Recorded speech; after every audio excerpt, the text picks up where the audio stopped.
Good morning to all of you and welcome to your channel GK first current में guys. आज date है 8 फरवरी और जानेंगे आज 8 फरवरी से डेली मॉर्निंग वाली वोकेब जिसको हम 8 o'clock पर डिस्कस करते हैं। और ये जो वोकेब है ये आप सभी के एग्ज़ाम पॉइंट ऑफ से वेरी इंपॉर्टेंट है, चाहे आप किसी भी एग्ज़ाम की तैयारी कर रहे हो। साथ ही इसका जो पीडीएफ का लिंक है वो आप सभी को डेली डिस्क्रिप्शन बॉक्स में मिल जाता है और आज भी जो है डिस्क्रिप्शन बॉक्स से ही आपको डाउनलोड करना है। और याद रहे कि एग्ज़ाम में 5 नंबर में एटलीस्ट आपसे वो के पूछी जाती है। आप कितने भी एग्ज़ाम उठा के देख लीजिए, हो सकता है किसी में 4 में पूछी जाए, लेकिन 5 नंबर में मैंने एक एग्ज़ाम देखे, काफ़ी सारे एग्ज़ाम मैंने जो है पिछले प्रीवियस ईयर के जो एसएससी सीजीएल के उन एग्ज़ामों को देखा है, तो उसमें जो है 5 नंबर की ही वो केब दी गई, जिसमें कि किसी में सिमिलर वर्ड एंड किसी में अपोजिट वर्ड। मतलब सिमिलर वर्ड का मतलब होता है किसी में तो सिनोनिम्स और किसी में अपोजिट का मतलब होता है एंटोनिम्स। क्लियर है? सो देखें तो अब स्टार्ट करते हैं सबसे पहले आज की हमारी फर्स्ट वोकेब से। फर्स्ट वन है डिसक्वाइटिंग। क्या है डिसक्वाइटिंग? जिसका मीनिंग है बेचैन। क्या मीनिंग है? बेचैन। अब बेचैन किस तरीके से होते हैं उसको देख लेते हैं, मीनिंग देख लेते हैं। बेचैन का मतलब कि डिसक्वाइटिंग का जो फुल मीनिंग जो समझने के लिए, इंड्यूसिंग फीलिंग ऑफ एंजाइटी और वरी, चिंता और चिंता के अनुभव को प्रेरित करना। किसी बात की चिंता है और ये ठीक है, मान लीजिए अगर आज पढ़ाई नहीं की, वैसे तो पढ़ाई ना करने पे तो आप लोगों को दुख नहीं होता। मान लीजिए कहीं मिलने जाना था किसी से और मिलने नहीं गए, क्योंकि अब जो है शायद फेब के जो डे चल गए हैं, तो अब मान लीजिए लोगों को किसी से मिलने जाना है, मिलने नहीं गए, तो उसके लिए वो डिसक्वाइटिंग हो जाएंगे। They will feel disquieting. वो ऐसा मतलब कि डिस्क्वाइटिंग फील करेंगे। अब देखिए एग्जामिनर आपसे कभी भी ये नहीं पूछेगा। नंबर एक, मैं आपको इस चीज़ की क्लेरिफिकेशन कर दूं कि डिस्क्वाइटिंग का मीनिंग वो आपसे कभी नहीं पूछेगा, शायद ना भी पूछता हो, लेकिन एग्जामिनर इस चीज़ को पकड़ लेगा। उसके दो पॉइंट्स इसमें दिए हुए हैं, एक है सिनोनिम्स और एक है एंटोनिम्स। इन दो में से वो किसी को भी उठा सकता है, या तो आपसे सिमिलर वर्ड पूछेगा पूछेगा या फिर अपोजिट वर्ड पूछेगा। सो ये आपने ध्यान रखना। मीनिंग इसलिए बताता हूँ ताकि आपको समझ में आ जाए डिस्क्वाइटिंग का मीनिंग। बेचैन है। अब जितनी भी डिस्क्वाइटिंग से जो मीनिंग है बेचैन होना, बेचैन जब होगे तो परेशान में होंगे, परेशान होगे तो हलचल भी होगी, ठीक है, दिल में दुख दुख भी होगी। सो ये सब। चलिए हम सबसे पहले लेते हैं डेली सिनोनिम्स। सिनोनिम से सबसे पहला है डिस्टर्बिंग। क्या है? डिस्टर्बिंग। डिस्टर्बिंग को कहते हैं परेशान, अनसेटलिंग अस्थिर, एंड ट्रबलिंग परेशान करना। ठीक है।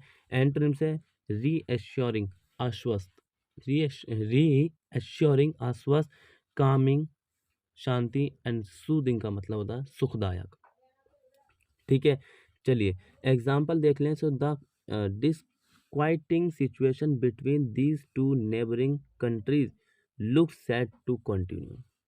मतलब कि जो दो नेबरिंग कंट्री हैं उनके बीच जो है लगातार क्या क्या दिखाई देती है? लगातार डिस्क्वाइटिंग सिचुएशन दिखने को मिलती है। किस तरीके की? जो कि बेचैनी है। ठीक है, दोनों देशों के बीच, दोनों कंट्री के बीच कॉन्फ्लिक्ट हो सकता है, जिसके कारण वो दोनों ही बेचैन है। ठीक है, क्लियर है। नेक्स्ट बात करते हैं स्टंटेड। स्टंटेड अवरुद्ध। अवरुद्ध का मतलब होता है रुकावट या स्टॉप कुछ, हिंड्रेंस भी हम कह सकते हैं। हैविंग बीन मीनिंग है having been prevented from growing और डेवलपमेंट प्रॉपरली। ठीक से बढ़ावा और विकसित होने को रोकना। ठीक से बढ़ोतरी और विकसित होने को की रुकावट, ये है इसका मीनिंग स्टंटेड का। स्टंटेड अवरुद्ध जिसे हम कहते हैं। सिनोनिम देखें सो लिटिल थोड़ा, टिनी छोटा, अंडर साइज। क्या है? अंडर साइज मतलब कि खराब।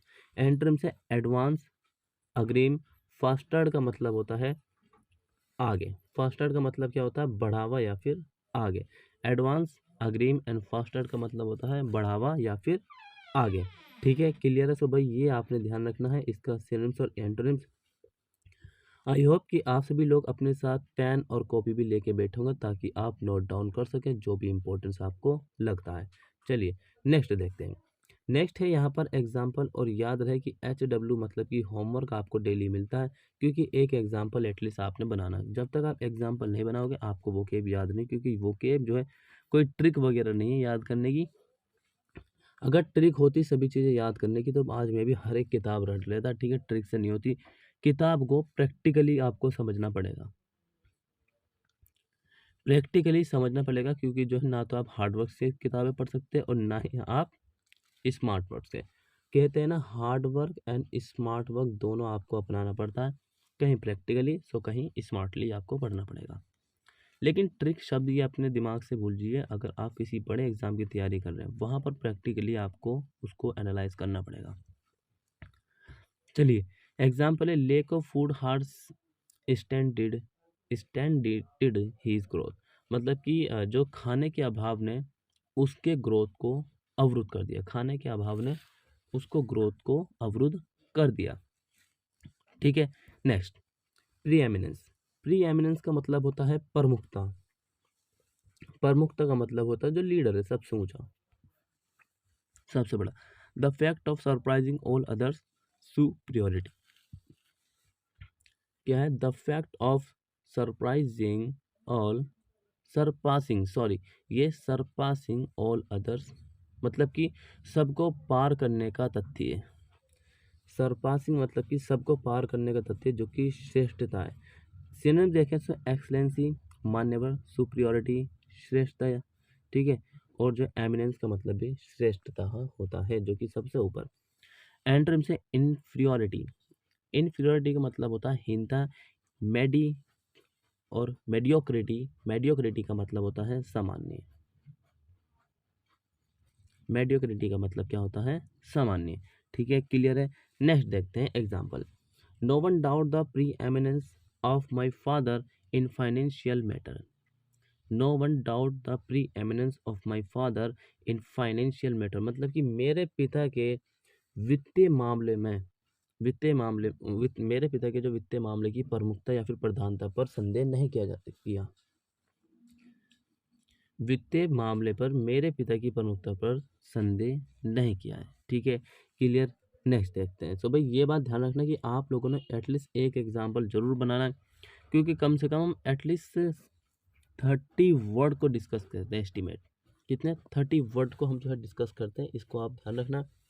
नेक्स्ट है ग्राउस, बड़बड़ाना। बड़बड़ाना, बकवास करना, फालतू की बातें करना, उल्टी सीधी। मतलब कि कहते हैं ना, एक व्यक्ति मान लीजिए ए पर्सन है और एक बी पर्सन है। ठीक है, दोनों बात कर रहे हैं, लेकिन जो है ए वाला जो है दुनियादारी की बात करता है, और जो बी वाला वो अपने काम से काम रखता है, और वही व्यक्ति बेहतर है जो कि अपने काम से काम रखता है। ठीक है, मीनिंग चेक करने से, ग्राउस, कंप्लेन, पैडली, पैडली ग्रम्बल। मतलब कि शुद्र शिकायत या फिर श्रेष्ठता। क्लियर है। ग्रैम्बल एंड कंप्लेन, कंप्लेन का मतलब मैंने आपको बता दिया है, शिकायत। एंट्रम्स की बात करें तो कमेंडेशन एंड कॉम्प्लीमेंट, प्रशंसा एंड प्लॉडिट। सो भाई ये इसके जो है एंट्रम्स है, जिनको आपने ध्यान रखना है। नेक्स्ट देखें किस तरीके से इसने एग्जाम्पल को दिखाया। एग्जाम्पल है, she heard him grousing about his assistant. उसने उसके उसने उसके जो है उसे उसके जो सहायक है उसके बारे में बड़बड़ाते हुए सुना। ठीक है, क्लियर। नेक्स्ट लास्ट है, और ये पिफल, जिसका मतलब है बकवास करना। पीछे पड़ा बड़बड़ाना, अब यहाँ पे बकवास करना। लैंग्वेज, बिहेवियर और idea that are absurd and contrary to good sense. Contrary to good sense, तो ये देखिए, लैंग्वेज, भाषा, व्यवहार और विचार हैं जो कि ठीक नहीं है। ठीक है, लैंग्वेज, बिहेवियर और idea that are absurd contrary to good sense. Synonyms है नॉनसेंस, बकवास, ब्लेदर, बकवास एंड क्लैपट्रैप, दिखावा करना। ब्लेदर का मतलब होता है बकवास करना, और क्लैपट्रैप दिखावे का। एंटरम्स, सेंस, विवेक, discernment, discernment and reasonable. Discernment पर भेद एंड डिसर्न रीजनेबल, क्या है? रीजनेबल। ठीक है, क्लियर है। नेक्स्ट देखते हैं एग्जाम्पल, और ये लास्ट हमारा एग्जाम्पल है। Joy really does talk a lot of people sometime. Joy जो है वास्तव में क्या मतलब कि कभी कभी जो है बड़बड़ाता है। क्या कहता है? जॉय जो है कभी कभी बहुत ज़्यादा बड़बड़ाता है। ठीक है, तो भाई आज की जो हमारी वो केप की क्लास थी गाइज, वो यहीं तक थी कि आपके जो एग्ज़ाम से जो भी रिलेवेंट है, जो इम्पोर्टेंट है वो केप, उन सभी को कराते हैं, क्योंकि 5 नंबर में वो केप सिर्फ टिक करना है, और 5 नंबर आपके हाथ में। 5 टाइम टिक करना, 1 2 3 4 5। लेकिन इस तरीके से नहीं, एग्ज़ाम में पढ़ने के बाद उसको बिल्कुल अच्छी समझ के साथ टिक करना है। और याद रहे एग्ज़ाम में ज़रूर पूछी जाती है वोकैब, और अगर क्योंकि अगर आप पढ़ रहे हैं तो आपकी एक जो है इंग्लिश भी इम्प्रूवमेंट हो रही है इससे। डेली डेली पढ़ने से तो हर चीज़ इम्प्रूवमेंट हो जाती है, बस अगर सही डायरेक्शन में पढ़ा जाए। क्लियर है? सो मिलेंगे नेक्स्ट क्लास में, तब तक के लिए 2 बजे वाली करंट अफेयर देखना ना भूलिए। तब तक के लिए till then take care, all the best, have a nice day, thank you for watching this video all of you.